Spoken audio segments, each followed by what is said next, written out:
O programa a seguir tem classificação indicativa livre. Seja muito bem-vindo ao Caldo de Cultura. Hoje o programa é especial. A gente fala de um mercado cultural que cresce muito no Brasil, a animação. Você vai entender as técnicas mais comuns utilizadas nos desenhos animados, vai conhecer uma série curitibana que foi comprada pela Disney XD e conquistou espaço internacional, e as peculiaridades dos animes dos desenhos japoneses famosos no mundo todo. O Caldo de Cultura está começando, não saia daí!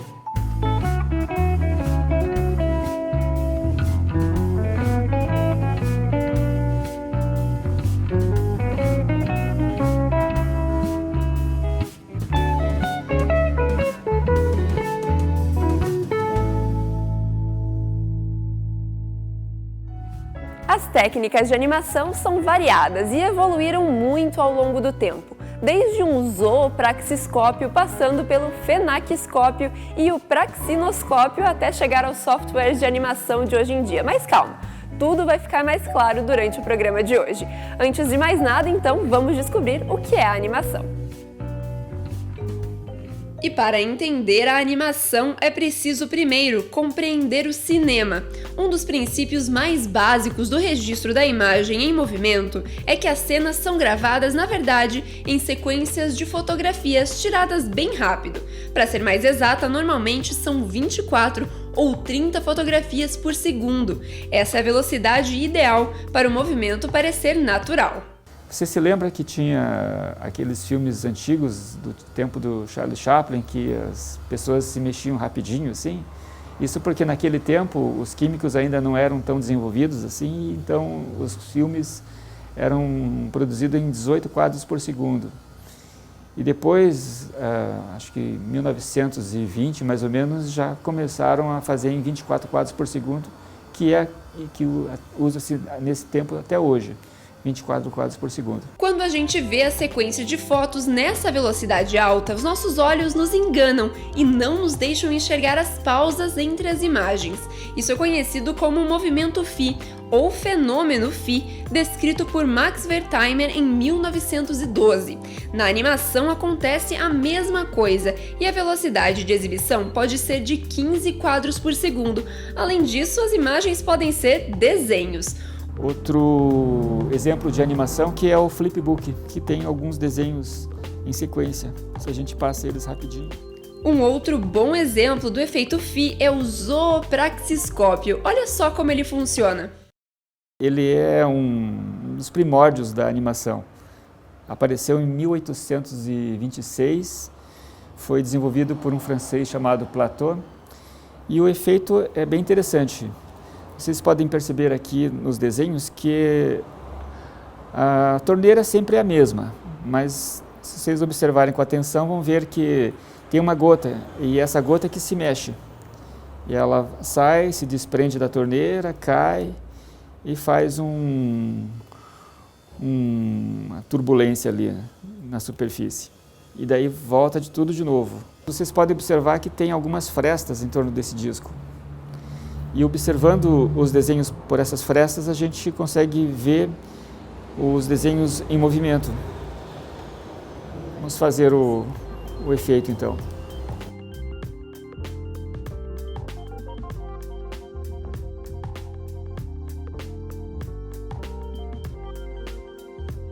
Hoje em dia, as técnicas já mudaram bastante e a maioria dos filmes de animação é feita direto no computador, sem nem passar pelo papel antes. Os desenhos são feitos sobre uma mesa digitalizadora. Até mesmo a força do traço é reproduzida digitalmente. Vamos dizer que agora a animação e computação são duas coisas conjuntas, assim. Agora não dá mais para separar as duas. Até eu digo que a animação existe o antes do computador e o depois do computador. AC e DC, né? As animações que o Tadao faz são todas em 2D. Os filmes dos grandes estúdios, como Disney ou Pixar, por exemplo, são normalmente em 3D. Mas isso não significa que se você colocar um daqueles óculos, vai enxergar os personagens mais perto de você, não. Na verdade, o desenho em 3D é diferente porque é criado a partir de uma modelagem tridimensional, o que pode ser feito diretamente no computador. É um desenho 2D porque ele é desenho mesmo. Foi desenhado e tem todas as características de ser um desenho feito à mão, que é diferente de um 3D, que um 3D, algumas pessoas falam que é desenho, mas na realidade ele é uma escultura virtual, que ele foi todo trabalhado e foi modulado dentro do computador. Independente do formato, fazer animação dá trabalho, mas para o Tadal, todo o tempo e o esforço compensam. Pois é, eu fui picado, acho que pelo mosquito da animação, e acho que não vou terminar tão cedo assim. Comecei nos anos 80 fazendo algumas experiências com Super 8 e depois resolvi trabalhar assim, em alguns estúdios de animação em São Paulo e em Porto Alegre. E depois eu montei um estúdio de animação em Curitiba mesmo, há uns 18 anos atrás, e venho fazendo principalmente os comerciais de televisão, que já deve ter passado de uns 600 comerciais, mais ou menos. E juntamente com os comerciais eu faço também trabalhos mais culturais também, que são curtas-metragens e longas-metragens, filmes institucionais, trabalhos e trabalhos educativos também, trabalhos de ensinar animação para as pessoas. Isso é algo que me gratifica bastante, assim. Fico muito feliz de estar passando também essas experiências. E se desenhar cada movimento dos personagens já dá um trabalhão, imagina esculpir cada um deles e depois fotografar posição por posição. Um dos filmes mais conhecidos feitos com essa técnica é A Fuga das Galinhas, de 2000. É um tipo de produção bastante delicada e que exige do animador muita paciência e cuidado, mas que rende resultados encantadores. A gente fala agora do stop motion. Movimentos delicados e precisos, que dão vida a objetos que aparentemente são imóveis. O stop motion é uma técnica de animação que utiliza recursos fotográficos para fazer o que parece não ter vida ganhar movimento, como num passe de mágicas. Tem muitas coisas em comum com várias outras técnicas de animação, mas stop motion você tem aquela coisa, tipo, você não pode meio que errar, né? Você tem que ir pra frente, tem que ir animando, você não pode depois, vou colocar mais um frame aqui no meio, vou alterar isso, não, você tem que ir pra frente, assim, né? E eu acho o stop motion muito legal porque ele tem essa coisa de parecer, se você vê que é um bonequinho, assim, é uma coisa meio mágica, assim, né? Você vê um brinquedo teu ganhando vida, né? Uma coisa, tipo, que remete à infância, assim. Cria, acho que, uma empatia muito grande com o público, assim, né? Com quem está assistindo, assim, que eu acho que é muito mágica, muito própria do stop motion. A técnica consiste em uma sequência de fotografias diferentes do mesmo objeto. Estas fotos são chamadas de quadros e normalmente são tiradas do mesmo ponto, com o objeto sofrendo uma leve mudança de lugar, dando a ideia de que ele está se movimentando. Então, para fazer uma animação stop motion, mais ou menos os passos são assim. A gente liga a câmera no computador e tem um programa que é específico para fazer animação. E nesse programa eu até consigo configurar toda a câmera, como é que ela vai ficar a fotografia dela. E depois que eu acertei, citei a câmera, fiz o foco, eu não preciso mais encostar na câmera, tudo vai ficar agora no computador. Então eu tenho um bonequinho aqui, eu vou mexer ele um pouquinho, como eu quero, vou ver como é que ficou, vou bater uma foto.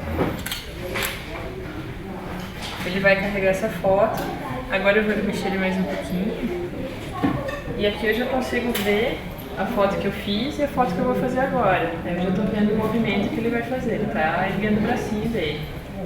Captura a imagem de novo.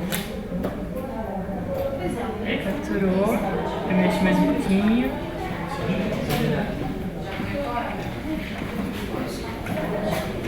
Consigo já ver o que ele já fez e o que ele vai fazer.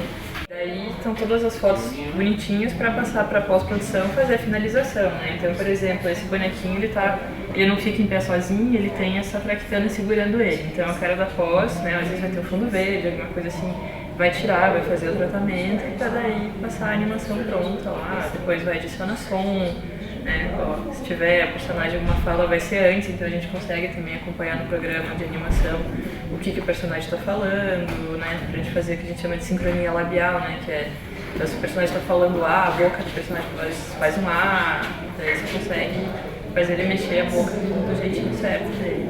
Mas a técnica não exige só prática. Os animadores também precisam ter conhecimento teórico dos movimentos que vão realizar com os objetos. Uma coisa é você pegar e fazer uma animação só, tipo, você mexer uma coisa, assim, fazer a coisa se mexer é fácil. Agora você pegar um personagem, fazer parecer que ele está vivo, aí é outra, né? Você embarcar nessa, assim, de parecer uma coisa, tipo, de verdade, assim, você tem que dar peso pro personagem, ele não pode parecer que ele é muito leve, ele tem que, né, tipo, ou se ele é leve, ele tem que parecer leve, se ele é pesado, parecer que, tipo, quando ele cai, que ele tem um impacto no chão, então, tipo, daí isso a gente chama dos princípios de animação, né, foram os animadores da Disney, os primeiros que elencaram isso, tem livro e tal, são princípios que a gente usa em qualquer técnica de animação, tanto no stop motion, no 3D, na animação de desenho tradicional, qualquer técnica você consegue aplicar esses princípios, né? Então, é o tempo que as coisas levam, a aceleração e desaceleração do movimento, né? Eu não vou fazer, tipo, o meu braço mexer daqui a aqui,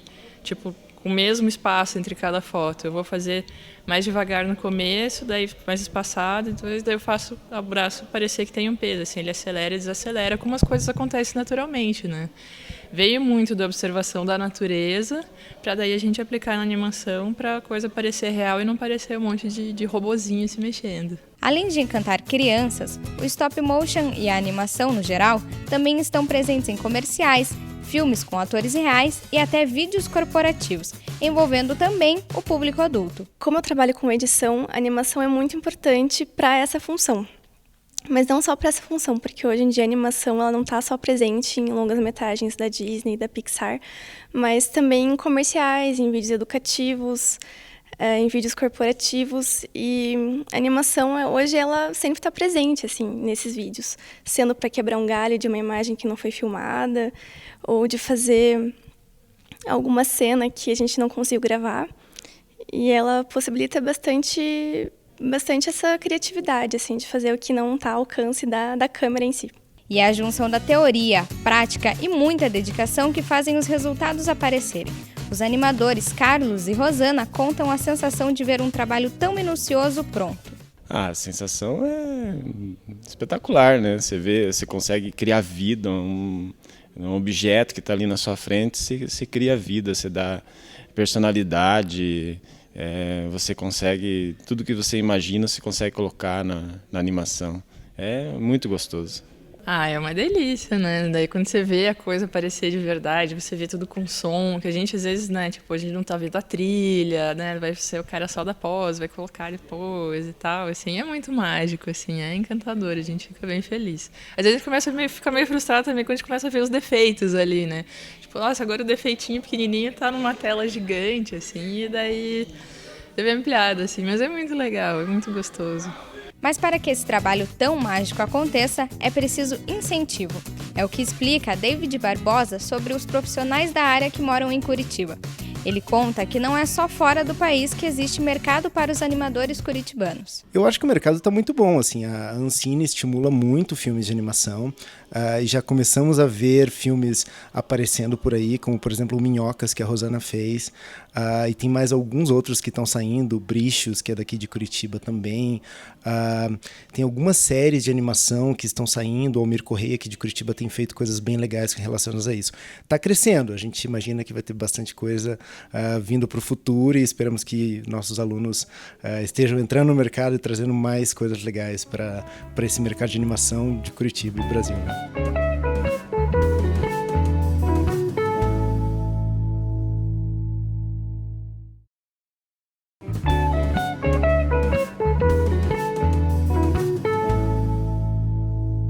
Das 11 maiores empresas de animação do mundo, 6 são canadenses e 5 dos Estados Unidos, segundo uma pesquisa da empresa britânica Screen Digest.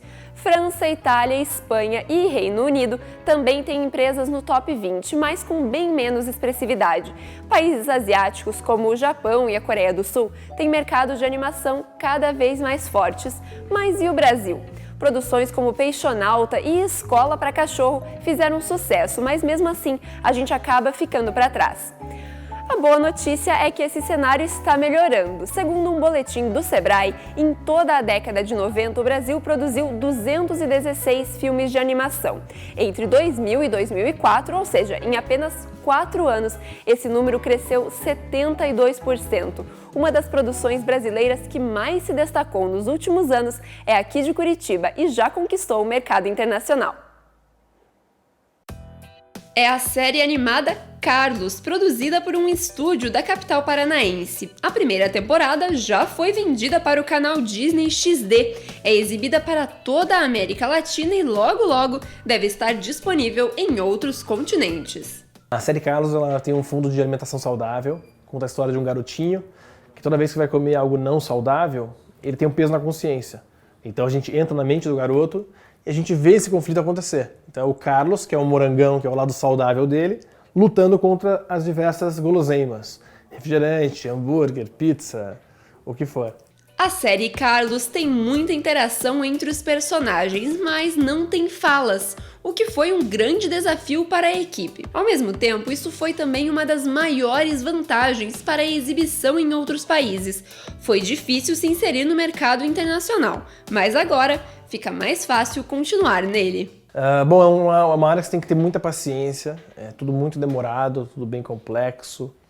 O pessoal vê na TV ele prontinho, acho que é super rápido. Na verdade, ele leva meses, às vezes alguns anos, né? Então tem que ter muita paciência. As máquinas são caras, os softwares são caros, então é tudo muito caro e difícil. Então você tem que ter muito estudo, você tem que se especializar bastante, tem que ter uma equipe bem especializada. Então não é fácil, mas é muito divertido, muito bacana. Então isso é uma coisa que move bastante o profissional desse mercado, é a paixão pela animação, né? Então é difícil, mas quanto mais trabalhos bons você faz, quanto mais excelência você tem, mais você vai ganhando espaço no mercado. Os episódios são curtos, têm em média 2 minutos de duração. Mas isso não quer dizer que a produção não dê trabalho. O episódio piloto, por exemplo, levou 3 meses para ficar pronto. Hoje a equipe demora menos, em torno de 3 semanas para produzir cada um. Antes de tudo, a gente começou com uma pré-produção que foi bem longa da série, onde a gente definiu todo o conceito em si da série, né, as regras do universo. Depois partiu para os concepts dos personagens principais, né, o Ronito, o Carlos e já alguns dos vilões. E esse foi um processo mais longo porque é o que definiu toda a série, né? Então, com essas regras e, enfim, detalhes em mente, a gente partiu para as produções do roteiro, já depois de ter fechado com a Disney. Então, a produção de roteiro é feita geralmente em grupo, coletivamente, por todo mundo. Então, alguém traz alguma ideia, né? O Fernando, o diretor, sugere alguma ideia, ou a equipe também é super inclusa no processo. Então a gente sugere bastante coisas, assim, do zero mesmo. E aí essas ideias são colocadas em teste, digamos assim, ou para a opinião de todo mundo da equipe. E com essas opiniões, então, a gente fecha um roteiro final. Uma das etapas essenciais da produção de uma animação e que pouca gente conhece é o rendering, um trabalho técnico que atrai profissionais da área de tecnologia para dentro dos estúdios. É basicamente a formação da imagem após a animação, né? Então, quando os animadores fazem as cenas animadas com os personagens, com a ação e tudo mais, isso tudo existe apenas a nível apenas no computador, né, dentro do software de animação. E a gente precisa tornar isso num formato em que possa ser visto na TV ou no cinema, ou seja lá qual for a plataforma, né? Então, para isso, não é necessariamente... Você não precisa ser um artista, mas você tem que ter algum sentido de lógica, você tem que ter um bom senso de organização, e eu diria até ser um pouco estrategista, porque você tem que saber planejar cada ação que você tem que tomar, né, para que as tasks, os jobs sejam entregues nos prazos adequados.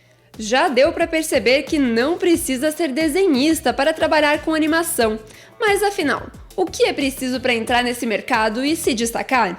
Então, assim, e ao longo desse tempo todo, buscando a excelência, o know-how, já que aqui no Brasil a gente não tinha, ainda não tem muita informação, eu sempre viajei muito para o exterior. Então, todos os anos eu fui em muitos eventos internacionais, falei já com o presidente da Cartoon Network, Nickelodeon, da Disney, com diretores de conteúdo, você vai aprendendo, vai... Então, toda a criação que eu vou fazendo, a gente tem aqui umas 6 séries em desenvolvimento na Spirit e 2 longas-metragens. Agora que o estúdio já ganhou visibilidade internacional, os planos ficam ainda mais ambiciosos. O próximo passo para a equipe é a produção de um longa-metragem, que deve demorar pelo menos 3 anos para ficar pronto. Então, outro projeto que está na gaveta, outro projeto que a gente está pré-produzindo aqui na Spirit é um longa-metragem. É um projeto mais ambicioso, digamos, porque é mais complexo, mas é um sonho enorme nosso e está ficando muito bacana. É um universo incrível, meio Senhor dos Anéis, meio... E a gente está trabalhando no roteiro, então são anos que eu estou escrevendo o roteiro, ele está quase acabando, aí depois eu vou passar para a equipe, a gente vai mexer nele, deixar perfeito, e aí estamos fazendo já os estudos conceituais do universo, desse mundo, então tudo agora é pré-produção, para daí a hora que conseguir um financiamento para fazer o filme, a gente começar a produção de fato. Como a gente viu, as produções brasileiras estão aos poucos conquistando espaço no mercado de animação internacional, que é quase completamente dominado por Estados Unidos e Canadá. Mas um outro país que faz sucesso há muito tempo com características bem próprias de desenho é o Japão. Os olhos grandes dos personagens são apenas uma das várias peculiaridades das animações nipônicas. Veja só. O anime, ao contrário do que muitos pensam, não é um gênero de filme, mas sim uma forma de arte que inclui todos os gêneros encontrados no cinema, como o drama, a comédia ou o terror. Os animes são animações produzidas no Japão, que possuem características bastante peculiares. Olhos grandes e expressivos e o traço simplificado, por exemplo, os fazem identificar facilmente quando uma animação é japonesa. Para desenvolver a técnica de animação japonesa, em primeiro lugar, a gente teria que trabalhar com a criação dos personagens, tanto em termos psicológicos ou a parte escrita, quanto em termos de caráter, de desenho deles. Uma das principais características que é desenvolvida no desenho japonês e futuramente empregado na animação é o fato dos personagens terem os olhos bastante grandes, bem expressivos. Isso daí é uma característica muito forte da cultura e da animação japonesa. É um dos principais aspectos, pois isso daí pode transmitir vida. Uma vez que isso daí é bem trabalhado, é bem desenvolvido, aí vai para a parte de desenvolver a animação, que são as técnicas de animação tradicionais, quadro a quadro.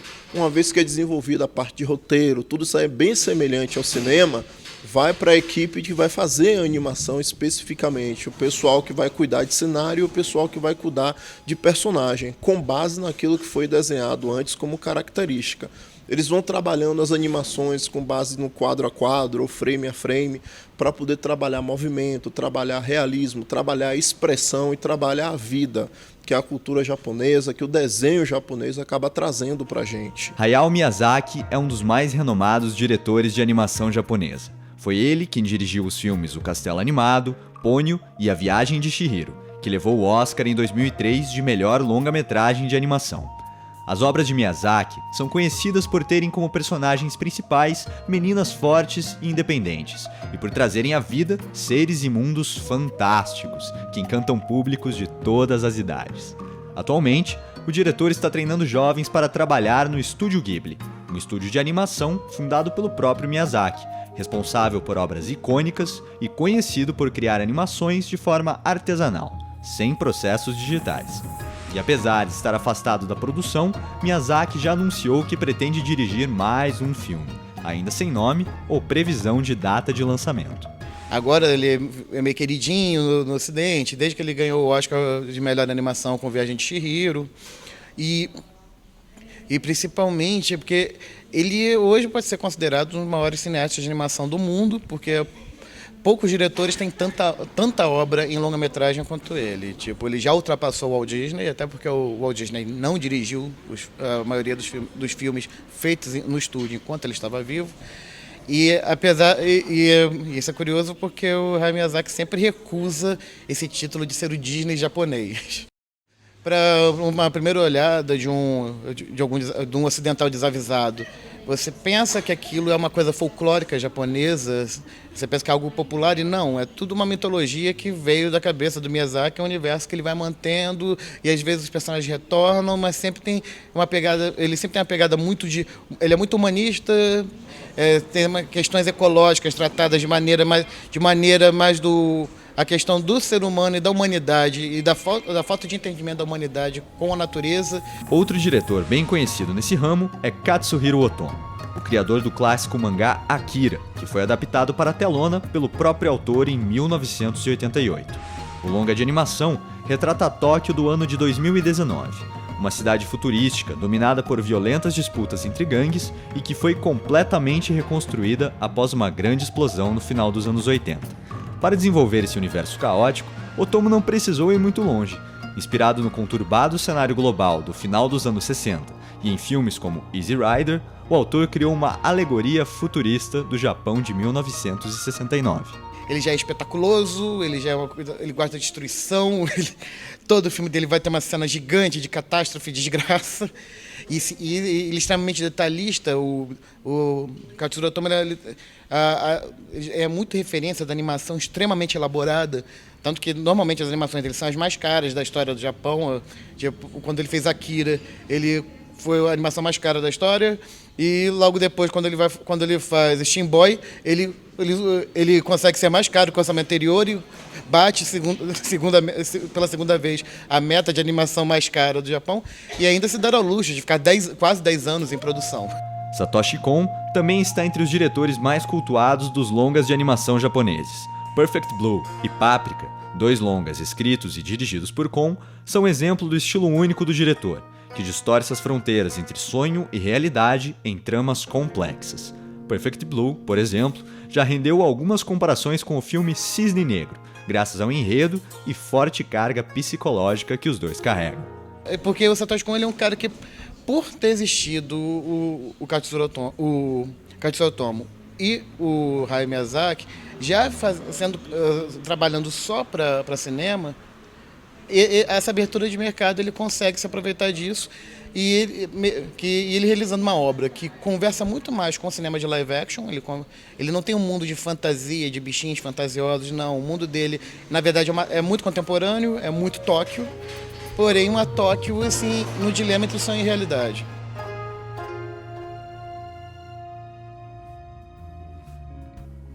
O Caldo de Cultura de hoje fica por aqui. Se você gostou do assunto e pensa em seguir carreira na área, acesse o site da Associação Brasileira de Animação. Lá você encontra mais informações, inclusive sobre cursos disponíveis aqui no país. Você fica agora com o curta-metragem Fantasmagorie, feito em 1908 pelo francês Émile Cohl. Ele é considerado por historiadores como o primeiro desenho animado do mundo. Até a próxima, tchau!